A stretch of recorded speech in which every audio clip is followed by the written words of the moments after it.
good news mula sa Philippine Ports Authority, no?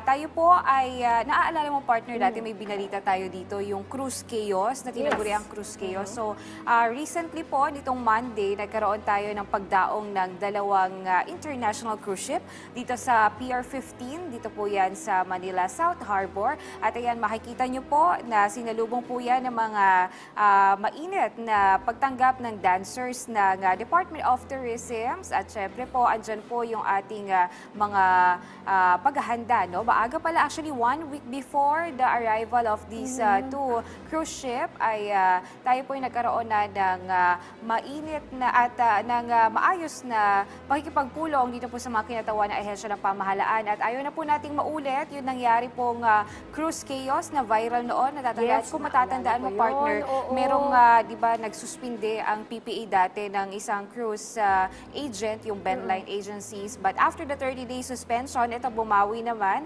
at meron na silang dineploy na 50 buses for the tourists. So around 4,000 yung ating passengers na bumisita sa Pilipinas. Mula po sa Pier 15, pumunta yung iba sa Boracay, meron din naman nagpalawan at syempre sa Ilocos. Nakakatuwa naman yan. So, ito, nakadaong lang tong pinaka parang mothership ba, ang tawag dyan. Tapos, when they go to, let's say, Boracay or Palawan, will they board smaller ships or by plane? Yeah, actually, itong pagdaong nila, ito nga yung nakakatuwa kasi kaya nating i-accommodate kahit 4 o let's say ito, 2 international cruise ship, kahit malaki yan, kaya yan sa Pier 15. Ang maganda dito, partner, kasi may schedule sila. Like for example, today, pwede silang mag-day tour sa Manila. So, they can DIY their tour. Pwede rin silang makapag-rent ng mga tour guides. And then may schedule sila, like for example, since ang dumaong sa atin yung Norwegian Jewel at saka yung Western Dam,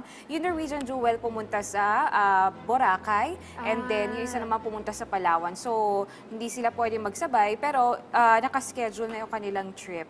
Oh, so anong usually mga nationalities nitong mga tourists natin na nandyan sa mga cruise ships? At anong profile nila? Usually ba mga families yan, mga senior citizens, yung mga retired na at 'di ba, nagbe-benefit sa kanilang mga retirement?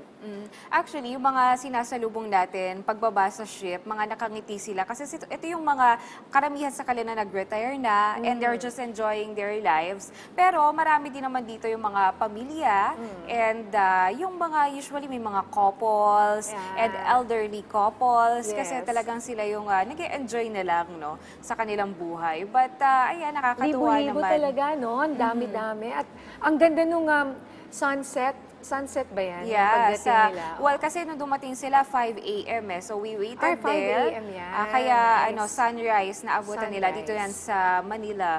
At syempre, nagpapasalamat tayo sa mga partner agencies din natin sa kanilang pakikipagtulungan dito sa Philippine Ports Authority. Congratulations ha. Abangan natin yung iba pa dahil summer season na rin. Ano?